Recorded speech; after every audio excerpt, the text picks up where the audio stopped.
मैं जन्म से संघ पृष्ठभूमि से हूँ। लेकिन प्रशासनिक तौर पर जब कभी समस्याएं आती हैं तो उनका निराकरण कैसे करते हैं आप? नियमितीकरण में समिति तो स्थायी रूप से कार्मिकों को नियुक्त कर लेती है, लेकिन सरकार और विभाग उनको नियमितीकरण में काफी देर लगा देता है।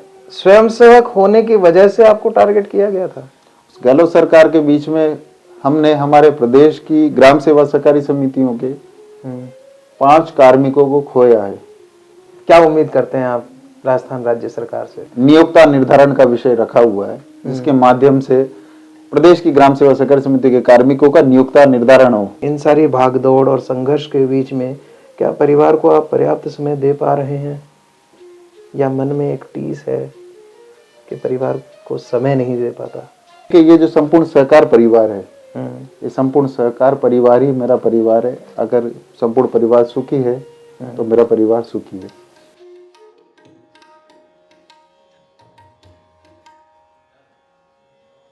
नमस्कार, लाइव परफॉर्मर्स पर अनकट टॉक्स विद प्रशांत में आपका फिर से स्वागत है। साथियों, जैसा कि आप जानते हैं कि ये एक मोटिवेशनल और इंस्पिरेशनल इंटरव्यूज की एक सीरीज है, जिसमें हम अलग अलग फील्ड के एक्सपर्ट्स के साथ बातचीत करते हैं, कुछ उनके अनुभवों को साझा करते हैं, जिससे कि हमारी युवा पीढ़ी को कुछ जानकारियां मिल सके, कुछ मोटिवेशन मिल सके और वो आगे बढ़ सके। तो आज इस कड़ी में हमारे साथ बातचीत के लिए जो शख्सियत मौजूद है वो संघ पृष्ठभूमि से आते हैं, बहुत ही समर्पित स्वयंसेवक कहलाते हैं और भारतीय मजदूर संघ में भी अपना भरपूर योगदान दे रहे हैं, और उसके साथ साथ वो राजस्थान राज्य सहकारी कर्मचारी संघ के राजस्थान प्रदेश अध्यक्ष भी हैं। जी हाँ, हमारे साथ हैं श्री कुलदीप जंगम। कुलदीप जी नमस्कार। नमस्कार सर। कैसे हैं? बढ़िया। आप 12 से हैं? जी। लेकिन आप ज्यादातर जयपुर ही रहते हैं जी। क्या कारण है? कार्मिकों की समस्याओं के निराकरण को लेकर निरंतर प्रयासरत रहना पड़ता है। एक आशा है और एक सोच है कि प्रदेश की ग्राम सेवा सहकारी समितियों के कार्मिक हैं, उनके काफी लंबे समय से जो समस्याएं चल रही है, मैं चाहता हूं कि उनका शीघ्र अतिशीघ्र निराकरण हो। इसको लेकर निरंतर हम लोग संघर्षरत हैं और प्रयासरत हैं। इसी निमित्त हम लोग जयपुर आना जाना होता रहता है। तो यहाँ जब आते हैं तो क्या आपका रूटीन होता है यहाँ आने के बाद? यहाँ आने के बाद में हम लोग प्रारंभिक रूप से हमारी संपूर्ण प्रदेश कार्य समिति के साथ हम लोग पहले डिस्कस करके एक कार्यकारिणी के माध्यम से एक संरचना और रचना तैयार करते हैं, कार्यक्रम की रूपरेखा तैयार करते हैं। उसके बाद प्रातः काल से ही निरंतर हमारा कार्यक्रम हम लोग सेटअप करते हैं पूरा। उस हिसाब से दिन भर के अंदर हमें कहाँ जाना रहता है, किन किन से मिलना रहता है, वो सारी सिस्टम से हम लोग सेटअप करके उस हिसाब से हमारा दिन भर का कार्यक्रम तय करते हैं। आप कितने साल से इस संघ के साथ जुड़े हुए हैं? मैं जन्म से संघ पृष्ठभूमि से हूँ। जन्म से ही, मतलब छोटे से थे तभी से शाखा में जाने लग गए थे? जी, आपको बताना चाहूंगा कि भारतीय मजदूर संघ जो है वो राष्ट्रीय स्वयंसेवक संघ का ही एक प्रकल्प है। काफी सारे प्रकल्प हैं अलग अलग क्षेत्रों में। कुछ उत्कृष्ट कार्य करने के लिए या समस्याओं का निराकरण करने के लिए, राष्ट्रवाद की विचारधारा को जन जन तक पहुंचाने के लिए अलग अलग प्रकल्प जो है वो राष्ट्रीय स्वयंसेवक संघ के काम करते हैं, और उसी के तहत भारतीय मजदूर संघ भी काम करता है और ये उसी से जुड़े हुए हैं।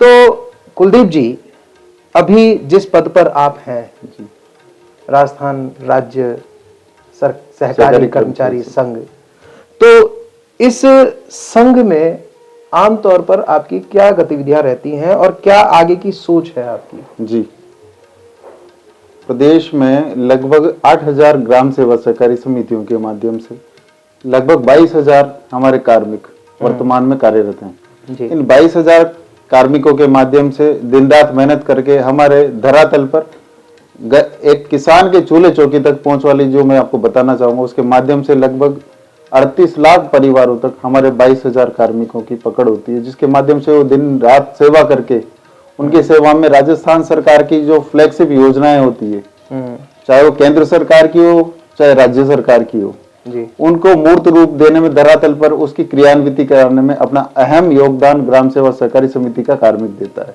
जी चाहे वो सरकार के माध्यम से अल्पकालीन फसली ऋण का बिना ब्याज वाली योजना हो, चाहे समर्थन मूल्य हो, चाहे प्रधानमंत्री जीवन सुरक्षा हो, चाहे दुर्घटना हो, चाहे प्रधानमंत्री फसली बीमा योजना हो, चाहे ऋण माफी हो सरकार द्वारा।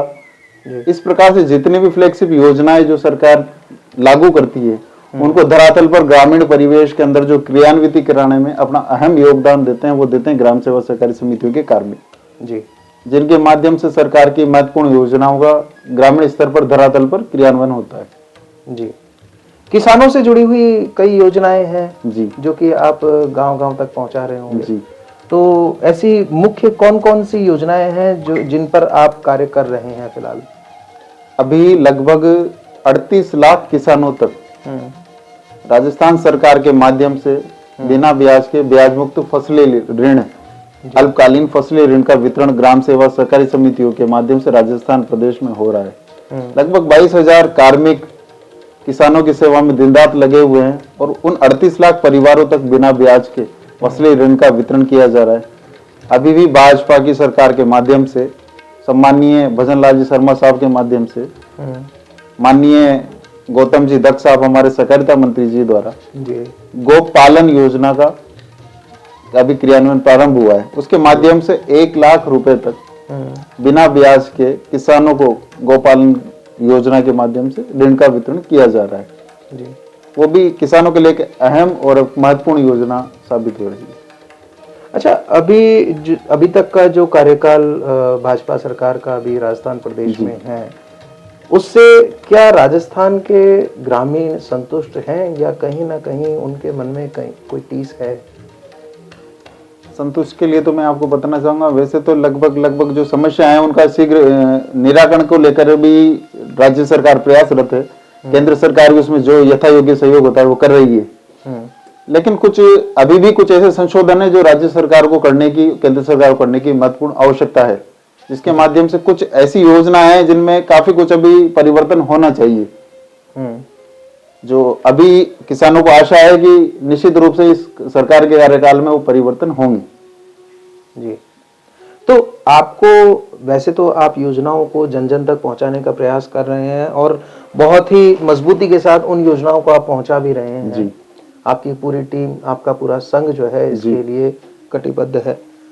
लेकिन फिर भी आपको प्रशासनिक तौर पर भी समस्याएं आती होंगी कुछ, और कुछ सरकार के स्तर पर भी आती होंगी। सरकार के स्तर पर आने वाली समस्याओं को तो आप कैसे जैसे निपटा लेते होंगे, क्योंकि मंत्रियों में आपकी अच्छी पैठ है और सभी आपको जानते भी हैं, बहुत करीब से आपसे परिचित हैं। लेकिन प्रशासनिक तक तौर पर जब कभी समस्याएं आती हैं तो उनका निराकरण कैसे करते हैं आप? प्रशासनिक स्तर पर हम सब लोग, हमारे संगठन के संपूर्ण प्रदेश कार्यकारिणी दिन रात मेहनत करके, चाहे वो सेवा नियम हो, चाहे विभाग के सहकारिता विभाग के नियम हो, उन सबको फॉलो अप करके अधिकारियों द्वारा जो हमारे मन में जो संशय होता है या जो विषय होता है, उनके निराकरण को लेकर यथा योग्य हम लोग सहयोग के लिए देखते हैं। उनके नियमों में क्या कुछ हो सकता है, किसानों को क्या हम लोग लाभ दे सकते हैं, कार्मिकों के हितों को लेकर क्या निराकरण हम लोग कर सकते हैं, वो लगभग हम लोग समाधान के लिए प्रयास करते हैं। अभी पिछले दिनों जो है कुछ आप पर, जो अशोक गहलोत जी की कांग्रेस सरकार थी, तो कुछ केस वेस भी चले थे, क्या थे वो? गत सरकार के बीच में देखिए, कार्यकर्ता संघ पृष्ठभूमि से हूं, तो निश्चित रूप से राष्ट्रवादी विचारधारा से जुड़ा हुआ स्वयंसेवक हूं। तो कार्यकर्ताओं की जो विचार, स्वयंसेवक होने की वजह से आपको टारगेट किया गया था? निश्चित रूप से देखा जाए तो लगभग ये सही है, सत्य है। जी, फिर वो क्या मामला था, उसका कैसे आपने निराकरण किया है? प्रशासनिक लेवल पे देखा जाए तो प्रशासन भी निश्चित रूप से जो उचित होता है उसका साथ देता है, लेकिन कई बार राजनीतिक दबाव इस प्रकार से अधिकारियों के समक्ष भी आते हैं कि उसमें निश्चित रूप से समय लग जाता है। तो न्याय के लिए मेरे को भी काफी बाढ़ जोहनी पड़ी और वही समय आया, उस समय निश्चित रूप से संगठन के लिए, चूंकि राष्ट्रीय स्वयंसेवक संघ की विचारधारा से आता हूँ और संगठन में भी भारतीय मजदूर संघ राष्ट्रीय स्वयंसेवक संघ का ही एक संगठन है, घटक है। तो इन लोगों ने इसी विषय को देखते हुए, और चूंकि हमारा राजस्थान सहकारी कर्मचारी संघ भी भारतीय मजदूर संघ का ही एक अंग है जी।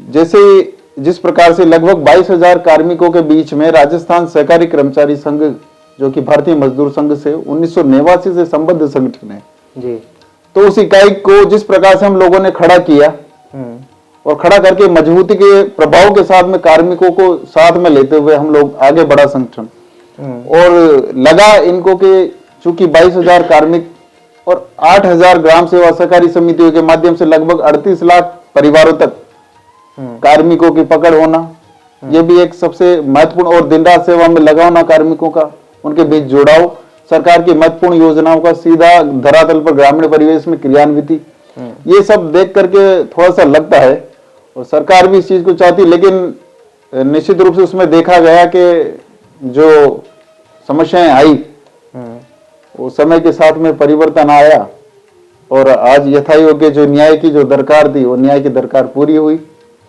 और आज पुनः आपके सामने बैठे हैं। सस्पेंड भी हुए थे जी। तनख्वाह भी रोकी गई थी जी। खैर कोई बात नहीं, ये संघर्ष का एक हिस्सा है। अगर कोई अपना परिचय देता है कि मैं राष्ट्रवादी हूं, तो ये समझा जाना चाहिए कि वो संघ से है। विचारधारा होती है, देश के प्रति प्रेम होता है, लगाव होता है, एक जज्बा होता है, और मैं तो ये मानता हूँ राष्ट्रभक्त जो माँ भारती की सेवा में जो लग गया वो सबसे बड़ा राष्ट्रभक्त है। क्या कांग्रेस में राष्ट्रवादी लोग नहीं हैं? ऐसा मैं नहीं मानता हूँ कि राष्ट्रभक्त लोग नहीं हैं, लेकिन सबकी विचारधाराएं एक नहीं होती। अभी फिलहाल ये भी देखा गया है कि कई जो है भिन्न भिन्न राजनीतिक दलों के लोग जो है भाजपा के सदस्य बने हैं जी। उसके पीछे क्या कारण रहा होगा आपके विचार से? हमारे विचार से सदस्य बनने में सबसे महत्वपूर्ण जो अंग रहा वो राष्ट्रवादी विचारधारा, देश के प्रति प्रेम, राष्ट्र के प्रति प्रेम और विचारधारा।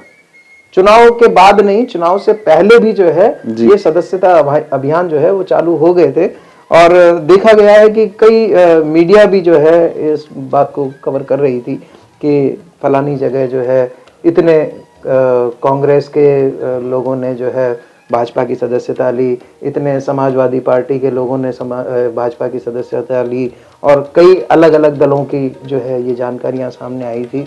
तो इस ये क्या थी, मतलब कोई पॉलिटिकल स्टंट था, कोई अमित शाह जी का गेम था, मोदी जी का गेम था, या वाकई में लोगों को महसूस हो रहा था कि हम गलत जगह पर हैं और हमें सही जगह जाना है?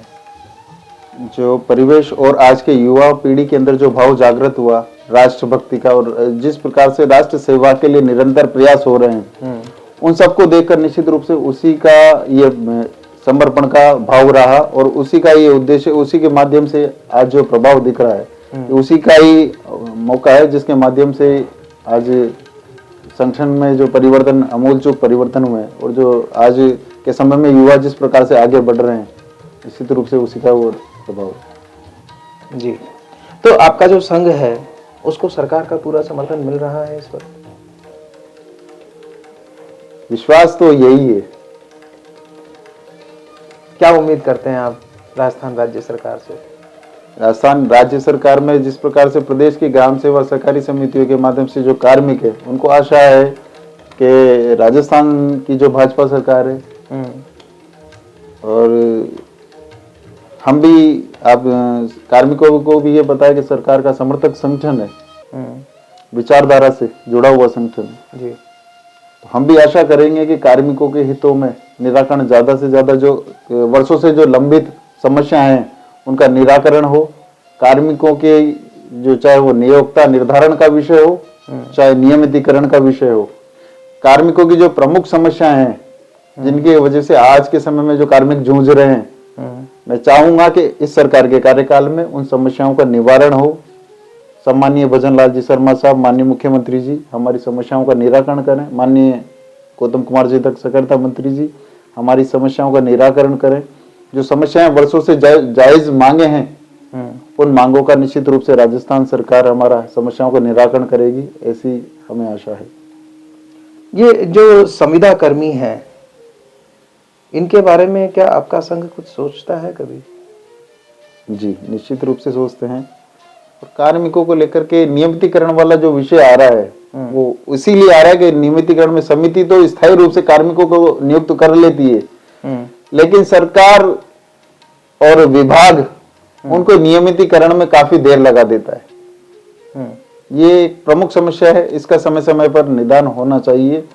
स्थायी रूप से जैसे कि सरकार ने 10 जुलाई 2017 तक के जो प्रदेश में ग्राम सेवा सहकारी समितियों में नियुक्त कार्मिक है उनको स्थायी करने के लिए स्क्रीनिंग कमेटी का जिला स्तर पर गठन किया हुआ है, जिसके माध्यम से अभी कुछ बीच में संशोधन हुआ, जिसमें सभी संभागों पर खंड पर अतिरिक्त रजिस्ट्रार महोदय उन कमेटियों के जिला स्तर की कमेटी के गठन करके उनके अध्यक्ष बनाए गए। उस कमेटी में जिला स्तर पर जिले की जो केंद्रीय सहकारी बैंक है उनके प्रबंध निदेशक गण उसके सदस्य सचिव चुने गए जी।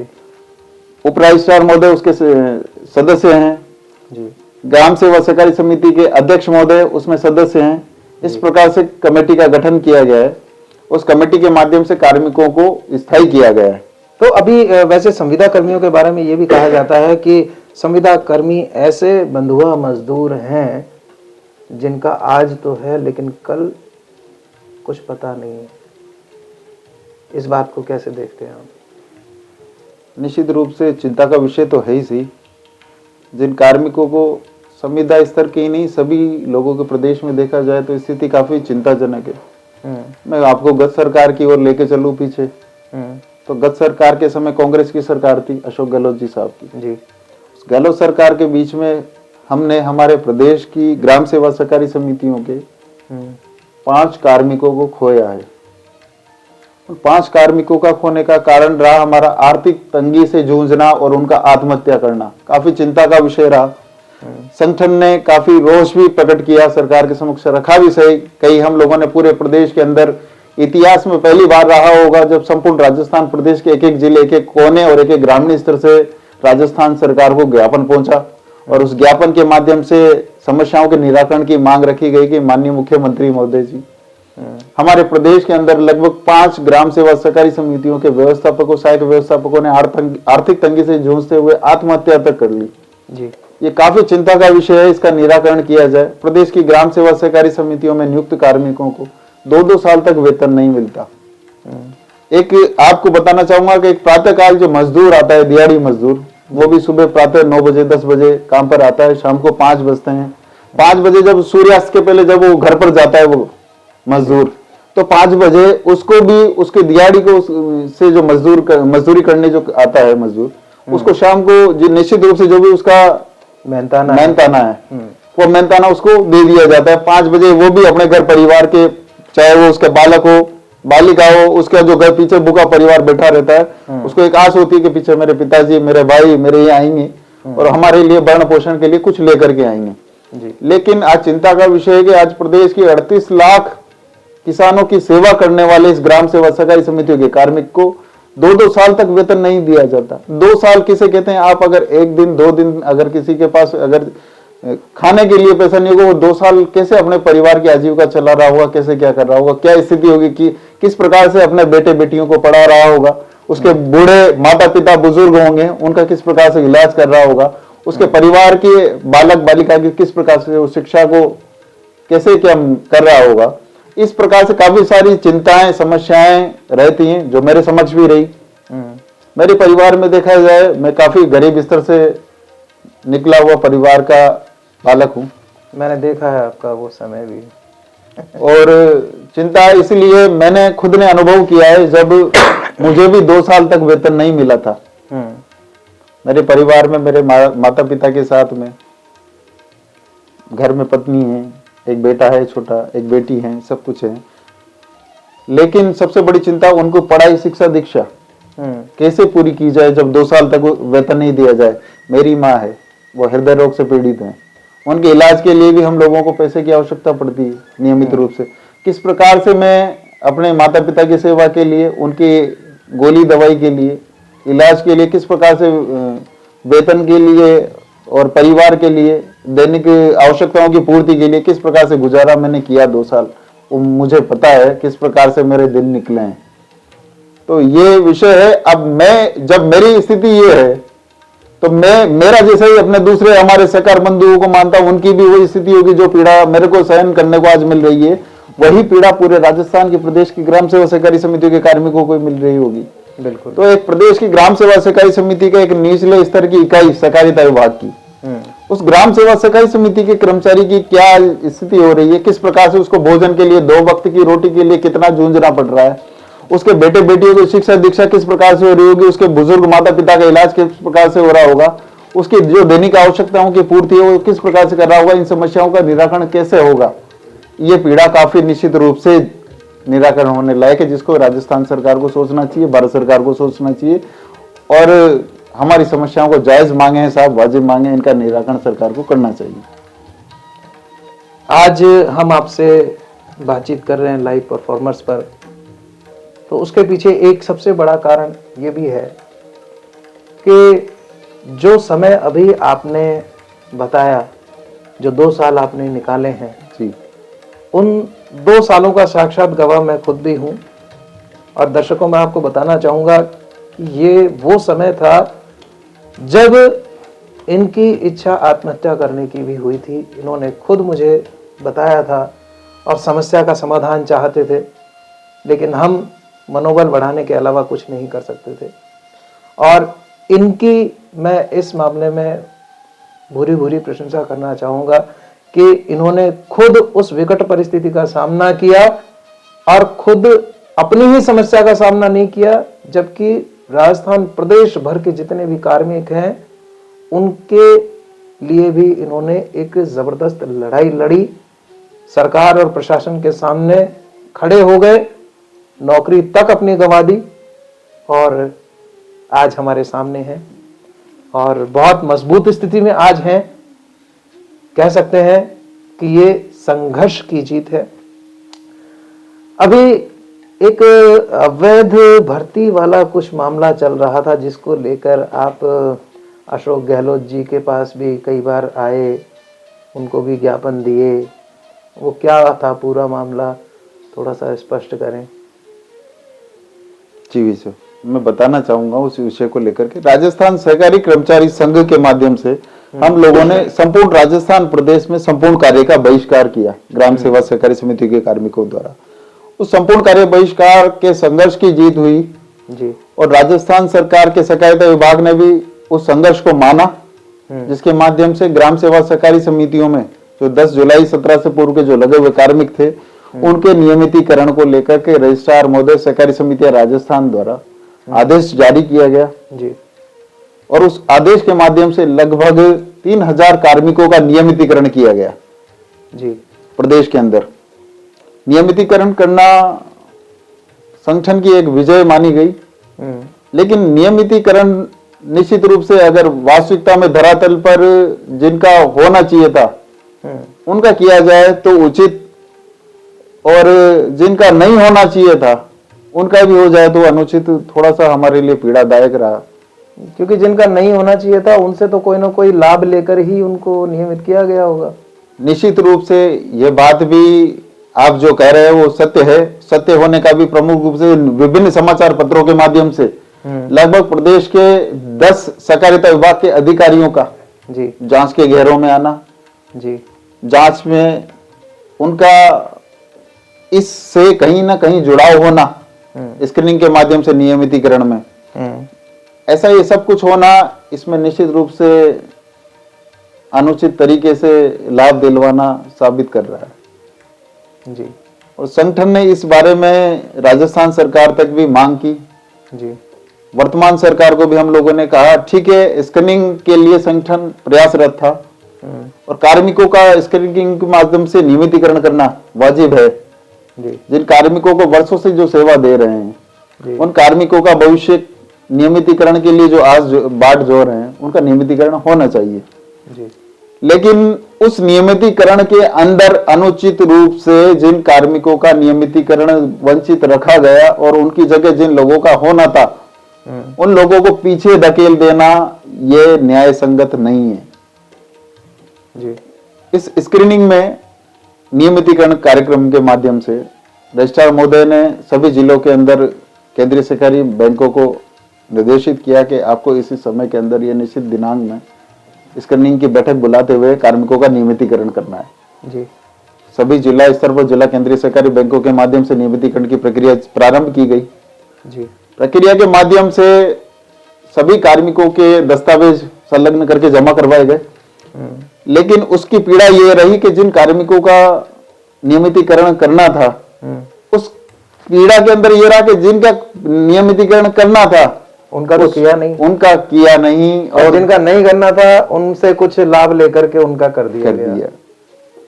और वैसे क्राइटेरिया क्या है, किन संविदा कर्मियों का नियमितीकरण होना था या होना चाहिए?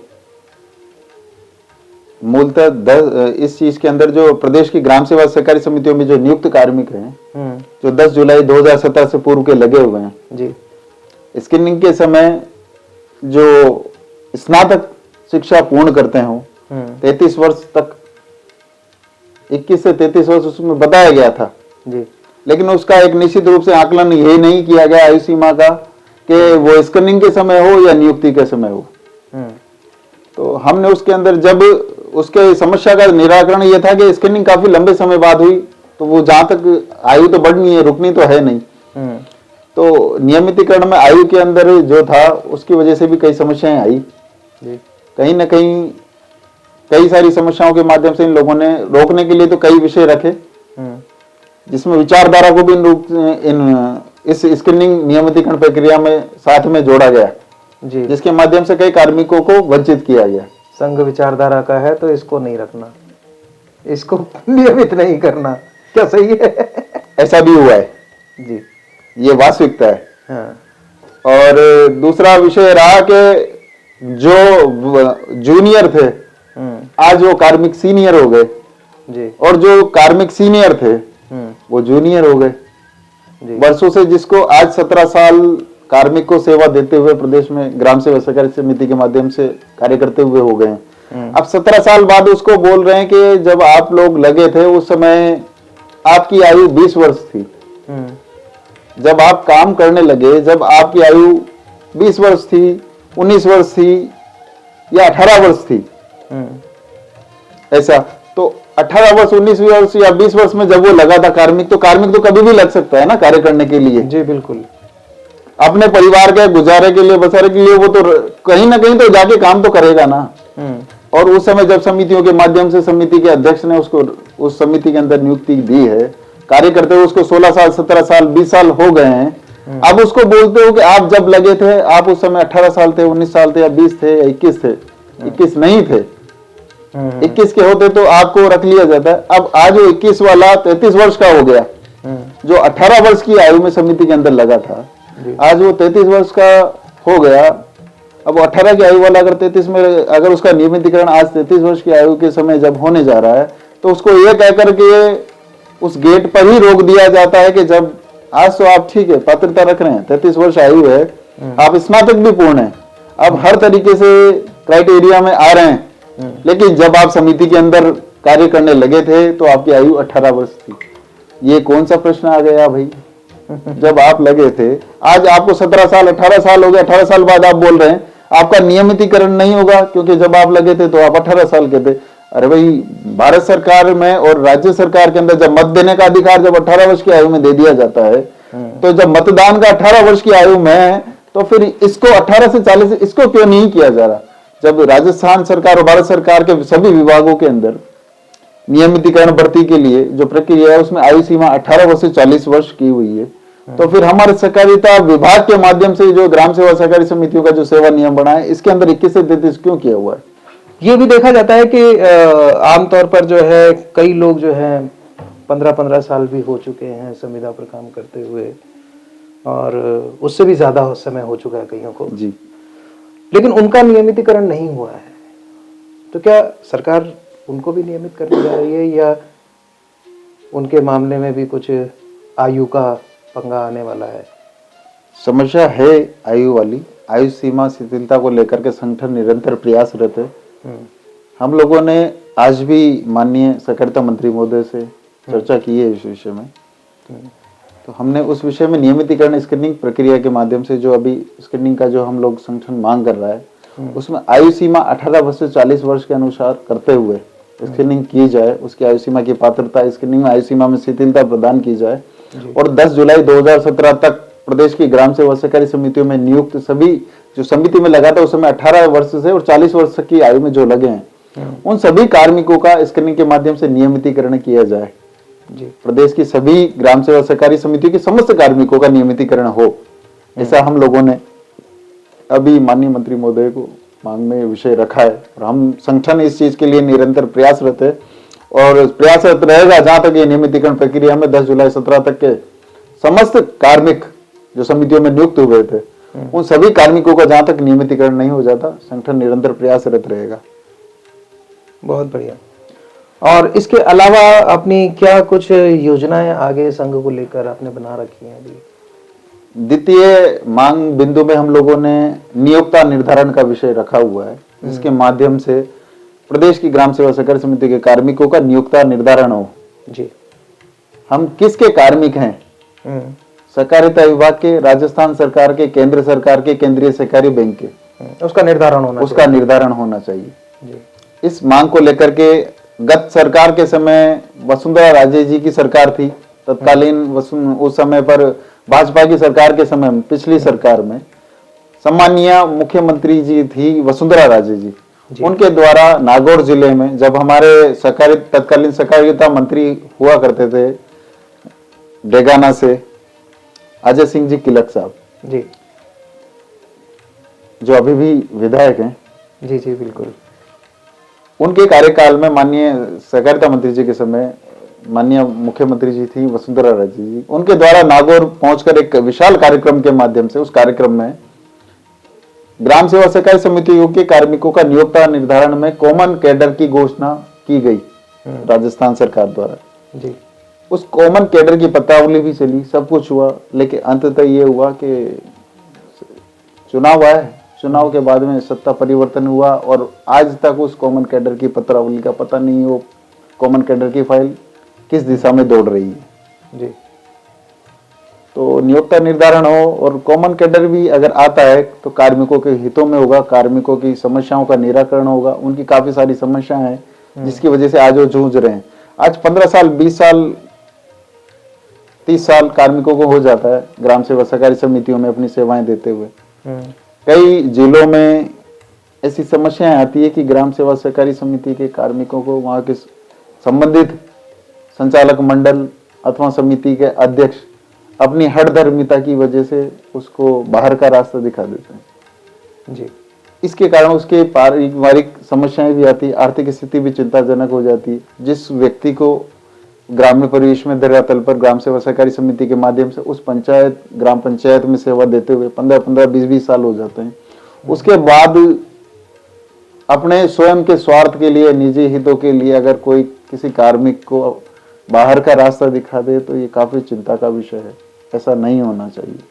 जिस कार्मिक को 20-20 साल अपनी सेवा देते हुए हो गए और 20 साल बाद वो जाएगा कहाँ, उसके परिवार की क्या स्थिति होगी, ये भी चिंता का विषय है। इसीलिए हम लोग चाहते हैं कि नियोक्ता का निर्धारण हो। नियोक्ता का निर्धारण होगा तो कार्मिकों का भविष्य सुदृढ़ होगा। आप लगातार इधर उधर भागते रहते हैं कार्मिकों की समस्याओं को लेकर के, तो इन सबको आप कैसे बैलेंस कर पा रहे हैं और इन सब के बीच में, इन सारी भागदौड़ और संघर्ष के बीच में क्या परिवार को आप पर्याप्त समय दे पा रहे हैं या मन में एक टीस है कि परिवार को समय नहीं दे पाता? मैं अपने परिवार से बड़ा परिवार इस सहकार परिवार को मानता हूँ जी। मैं एक छोटे से ध्येय के साथ कार्य नहीं करके एक बड़े सोच के साथ में और राष्ट्रवादी विचारधारा के साथ, जो हमको जन्मस्थली हमारी संघ रही है, संघ पृष्ठभूमि जी, उनके मेरा एक ध्येय वाक्य उसके अंदर, न त्वम काम्य राज्यम न स्वर्गम न पुनर्भवम काम ये दुख तप्ता नाम प्राणी नाम आर्थी निरसनम। इस विचारधारा के साथ हम लोग कार्य करते हैं और देश रक्षा समम पुण्यम, देश रक्षा सममृतम। बहुत बढ़िया। इन विचारों के साथ हम लोग आगे बढ़ रहे हैं और हम लोग चाहेंगे कि ये जो संपूर्ण सहकार परिवार है, ये संपूर्ण सहकार परिवार ही मेरा परिवार है। अगर संपूर्ण परिवार सुखी है तो मेरा परिवार सुखी है। तो आपको सभी जिला कार्यकारिणियों से भरपूर समर्थन मिल रहा है? जी। उनको आपसे क्या उम्मीदें हैं?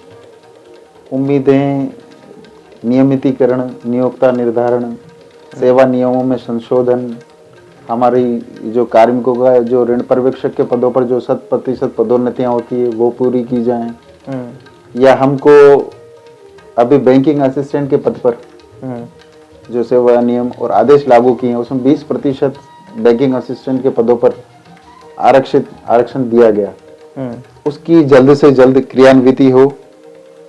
इस प्रकार के जो प्रमुख रूप से जो विषय हैं, और सेवा नियम जो ग्राम सेवा सहकारी समितियों के जो कार्मिक हैं इनके सेवा नियम कार्मिक विभाग द्वारा बनाए जाए, और राज्य सरकार जिस प्रकार से अन्य विभागों अन्य कर्मचारियों को जो लाभ दे रही है उस प्रकार से ये कर्मचारी भी सरकार के फ्लैगशिप योजनाओं की क्रियान्विति मूर्त रूप से धरातल पर कर रहे हैं।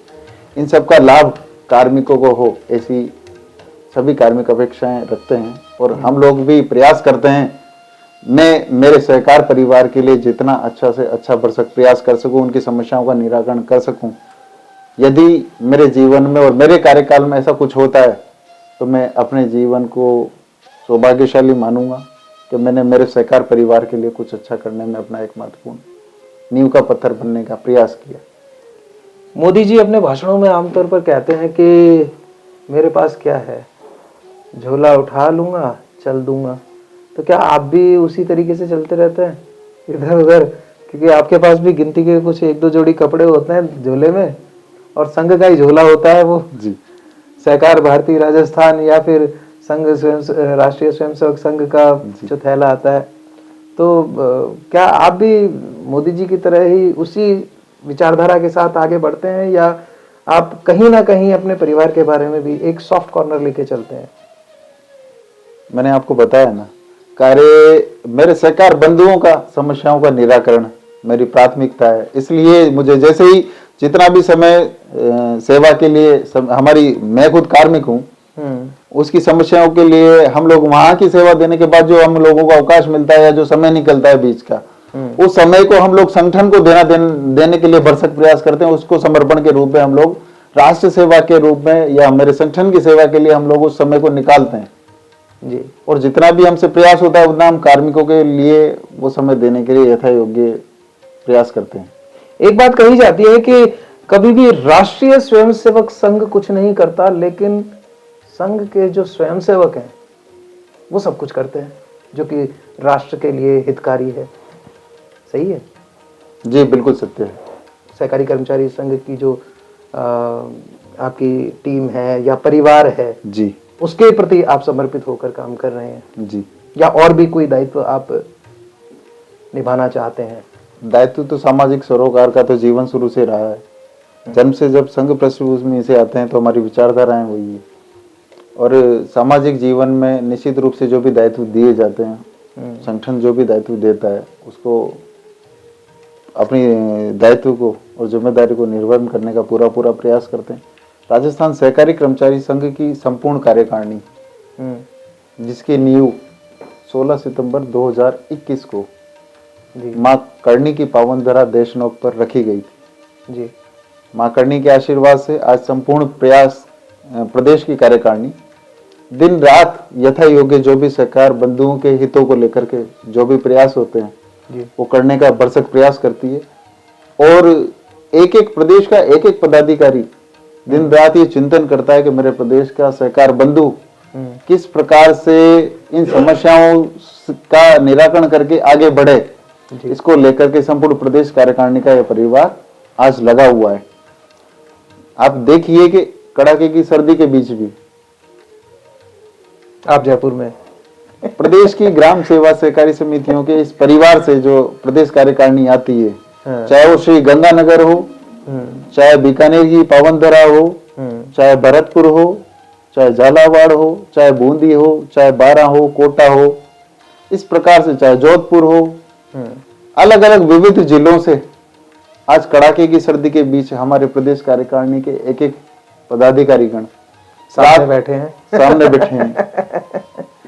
रात को 11-11, 12-12 बजे, 1-1 बजे चल रहे हैं और सुबह 4 बजे, 5 बजे इस कड़ाके की सर्दी के बीच में यहाँ पर आकर के हमारे प्रदेश की ग्राम सेवा सहकारी समितियों के कार्मिकों के हितों के लिए दौड़ रहे हैं जी, और प्रयास कर रहे हैं कि किस प्रकार से जल्द हमारे कार्मिकों के नियोक्ता निर्धारण, उनके नियमितीकरण, उनके सेवा नियम संशोधन, उनके ऋण पर्यवेक्षक की पदोन्नतियां, उनके बैंकिंग असिस्टेंट के 20% आरक्षण, जी, किस प्रकार से इन जायज मांगों की खुशखबरी, निराकरण की समस्याओं की मांगों को लेकर के हम लोग जल्द से जल्द अपने सरकार बंधुओं तक पहुंचाएं, ऐसा प्रयास करने में भरसक प्रयास करते हैं।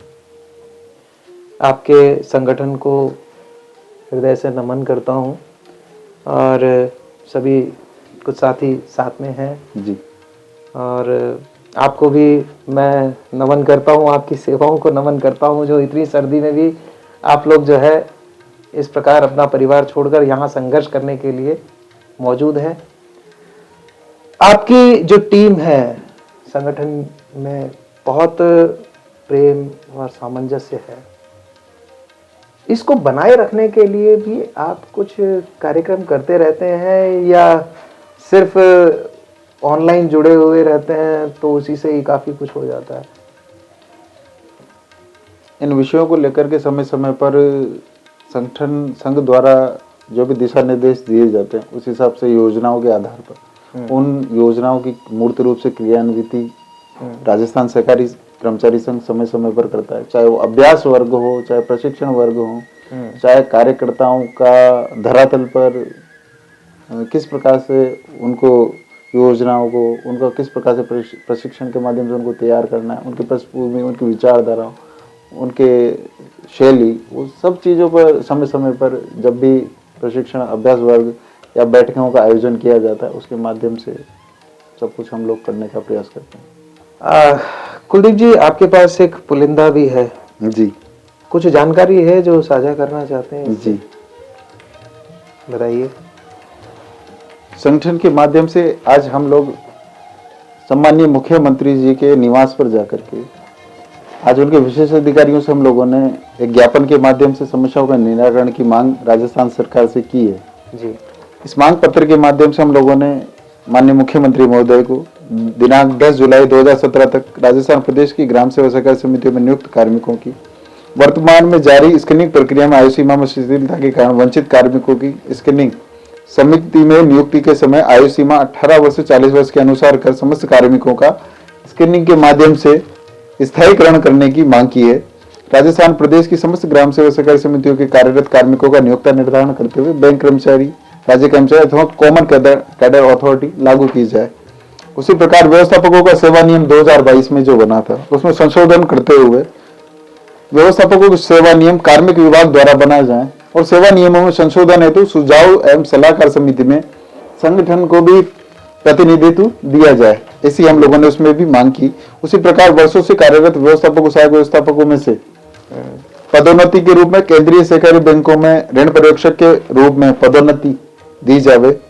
सेवा नियम 2022 के बिंदु संख्या 26.5.2.1 के माध्यम से किसी भी केंद्रीय सहकारी बैंक की सक्षम स्तर से स्वीकृत बैंकिंग सहायक के पदों में 20% पदों पर व्यवस्थापक सहायक व्यवस्थापक ग्राम सेवा सहकारी समितियों से बैंकिंग सहायक के पद पर चयन की प्रभावी रूप से क्रियान्वित हो।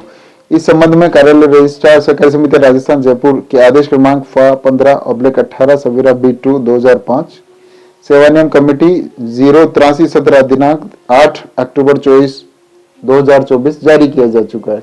इसकी भी मूर्त रूप से क्रियान्विति हो, इसको लेकर के आज हम लोगों ने माननीय मुख्यमंत्री महोदय के विशेष अधिकारियों से चर्चा की और इसकी समस्याओं के निराकरण को लेकर के आज मांग की है कि जल्द से जल्द इन समस्याओं का निराकरण हो। इसी विषय पर माननीय सहकारिता मंत्री महोदय को भी हम लोगों ने आज ज्ञापन दिया है। मतलब कार्मिकों को आप बहुत जल्द खुशखबरी देने के मूड में लग रहे हैं? प्रयास है, संगठन चाहता है कि कार्मिकों के हितों में जल्द से जल्द खुशखबरी आए। बहुत जबरदस्त है।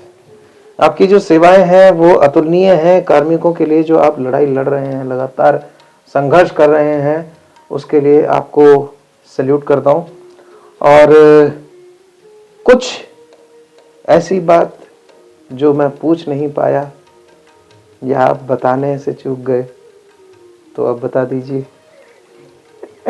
निश्चित रूप से इतना ही कहना चाहूंगा कि राजस्थान सहकारी कर्मचारी संघ प्रदेश की ग्राम सेवा सहकारी समितियों के कार्मिकों के हितों को लेकर निरंतर प्रयासरत है और मैं पूर्ण रूप से प्रदेश के सहकार बंधुओं को आश्वस्त करना चाहूंगा कि मैं अपने पूरे जीवन को समर्पित कर दूंगा, लेकिन हमारी जो जायज मांगे हैं उसके निराकरण को लेकर के यथासंभव जो भी प्रयास होगा वो करके समस्याओं के निराकरण के लिए, चाहे संगठन को नेहरू सहकार भवन का घेराव तक करना पड़े या हम लोगों को संघर्ष के रूप में चाहे आमरण अनशन तक पर बैठना पड़े, हम लोग बैठेंगे, लेकिन हमारी समस्याओं, हमारी जो जायज मांगे हैं उनका निराकरण निश्चित रूप से हम लोग कराकर ही दम लेंगे। बहुत खूब। तो क्या ये समझा जाना चाहिए कि निकट भविष्य में आप राजनीति में सीधे सीधे उतरने की तैयारी भी कर रहे हैं?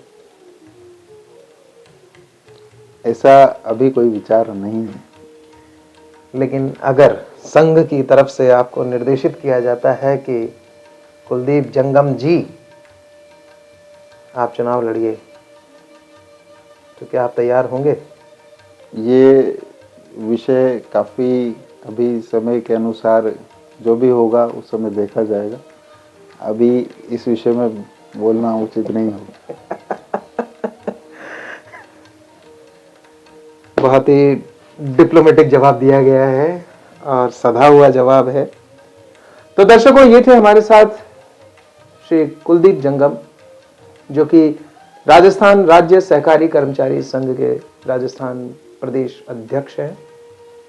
इन्होंने बड़ी बेबाकी से अपनी बात रखी और इन्होंने इस बात का वचन दिया है अपने समस्त राजस्थान के कार्मिकों को कि ये अपना जीवन जो है आपके हित के लिए समर्पित कर चुके हैं और आगे लड़ाई जितनी भी बड़ी होगी ये लड़ने के लिए तैयार हैं। अभी के लिए बस इतना ही, हमें दीजिए इजाजत।